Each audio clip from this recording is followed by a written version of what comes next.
reading book on pausing and money. Written by me, Eric Wadell. First draft, November 2025.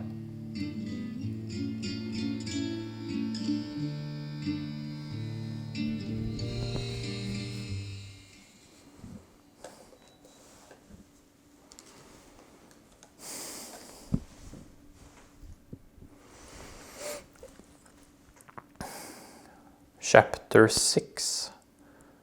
Acute Situation. When we are caught off guard, startled, or suddenly approached.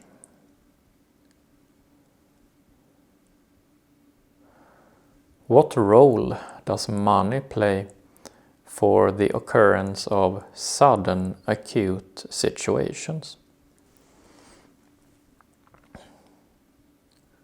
We all have memories of when money has been involved in unpleasant and hasty situations.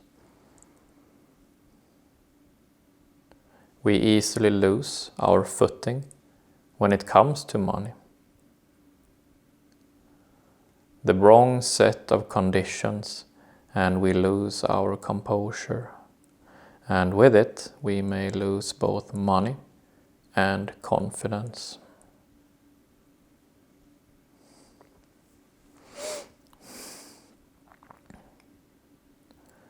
In life, we meet with many people, and each person has their own way of relating to money.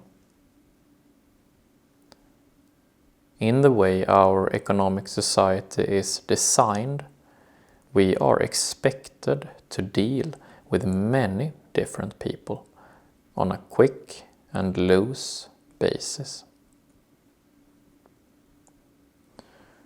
This design is prone to creating acute situations for us.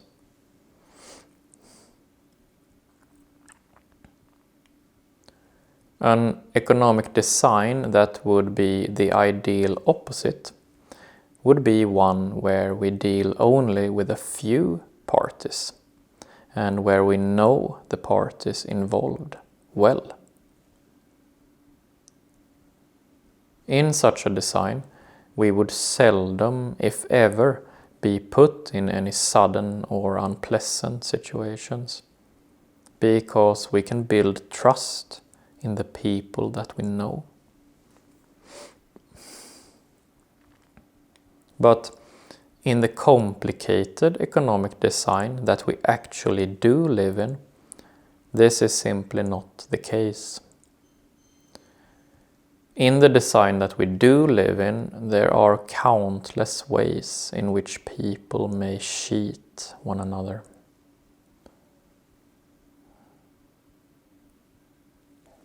The infrastructure is advanced and constantly evolving, and therefore it has many weaknesses that can be exploited.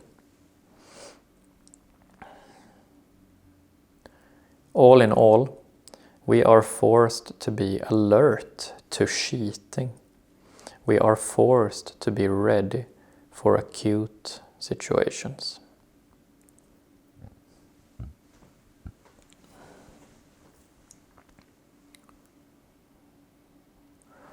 Pausing in acute situations. The pauses that we make in acute situations are short and effective.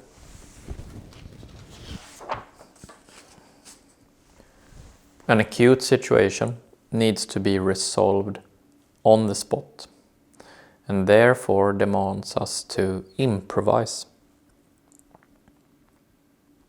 So pausing in an acute situation is in a way to develop split-second improvisational skills.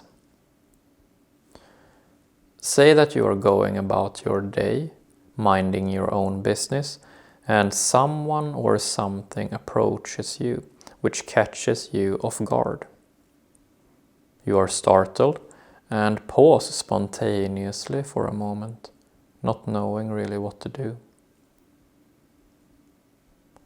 From that spontaneous pause, you then transform it into a conscious pause by recognizing that you were in fact caught off guard.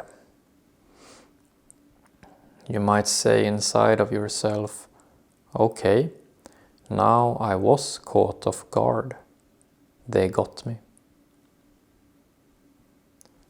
From that recognition, you will gain the ability to transform the spontaneous and unpleasant pause into a conscious, acute pause.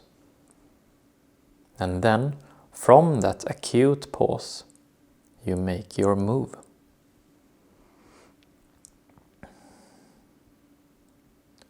From your acute pause, you make a micro goal. What you want here is to only plan for the next few seconds, say for the next 3 to 30 seconds.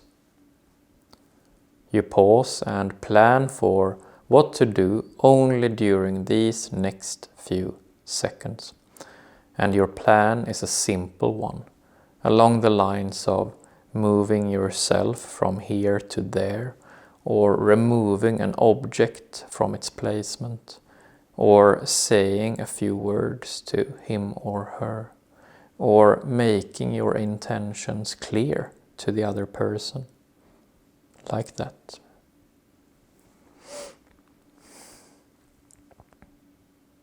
With continuous practice, you will increasingly be able to transform the unpleasant and spontaneous pauses that happen to you when you are startled into conscious pauses that you can make use of.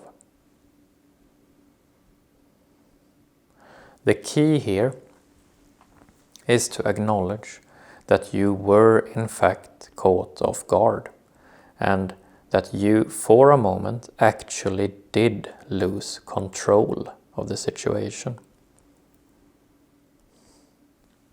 If you cannot acknowledge this momentary loss of control, you will not be able to regain it.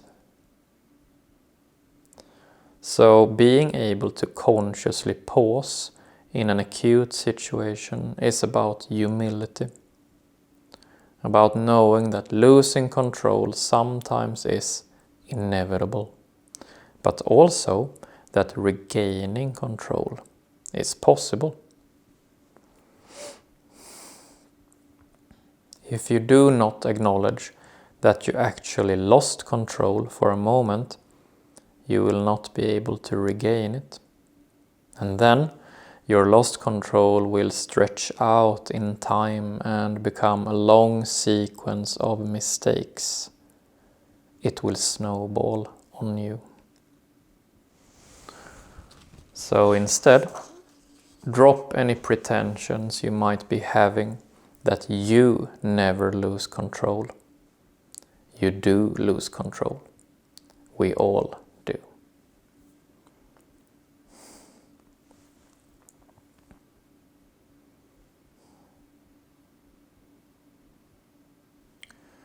Acute situations involving money. Acute situations are physiological in their nature. They have to do with our bodies. Our very reaction to an acute situation is unmistakably physiological. We all know how it feels to have that cold sensation run through our body, rendering it frozen for a moment. It is a terrible feeling, a terrible, tangible feeling. Say that you and I would just be 2 chimpanzees. And I have a piece of fruit that you really want for yourself. You cannot buy the piece of fruit from me with any money, because we are chimpanzees and we do not make use of any money in our exchange. So if you still cannot let go of the thought of getting that piece of fruit, you will have to either take it from me by force or trick me into giving it to you willingly. Either way, both of these options are highly physiological in their nature, and your chances to get that fruit will probably increase if you can manage to instill an acute situation in my bodily sensation. If you can make me feel that cold sensation of acuteness run through my body, if you can scare me basically, then your chances of getting the fruit will increase.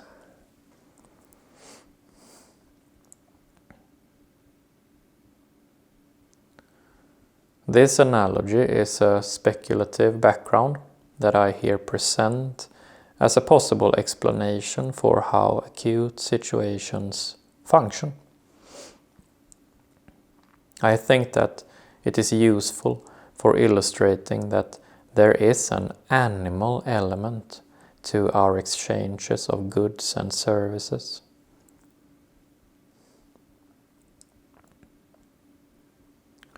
To some matter of degree, this physiological element will always be involved in our transactions. After all, most successful business people or salesmen are visually attractive, imposing, as well as physiologically competent. They often know a lot about psychology and body language, all of which are the different parts of charisma. A good salesperson can make you feel intoxicated.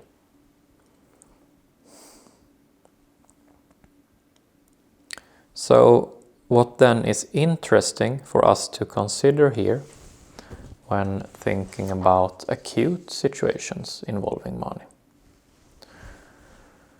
Well, for one, that we unfortunately cannot escape this physiological dimension to money, especially not in sudden turns of events. When you find yourself in such a speedy development, your money will be more vulnerable to physiological aspects of the exchange. Say that you are suddenly approached by a person that you find attractive and scary. Then your money will be extra vulnerable. An attractive salesperson will always try to quantify, name, physically bind, and frame your money in words and symbols, and you will be put to the test as to what your money really means to you.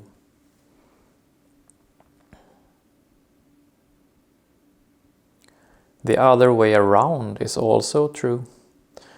Say that you, in contrast, meet with another person who finds you attractive and scary.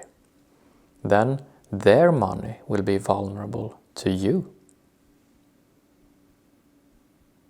Then you would probably get away with quantifying, naming, physically binding, and framing the other person's money in a light that is favorable to you, if you would want to do so. But then again, this goes beyond much more than just money. How we feel about one another is both abstract and complex. Sometimes our interaction is about money, and at other times about something invisible, and still at other times it is about a tasty looking piece of fruit. regardless what our interaction is about, we can always pause for a second or two and see if we identify the current situation as an acute situation. Can we feel that cold sensation running through our body? If we do, we will probably be in a bad position to do any negotiation. Then it is probably better to retreat and eventually come back later if we want to.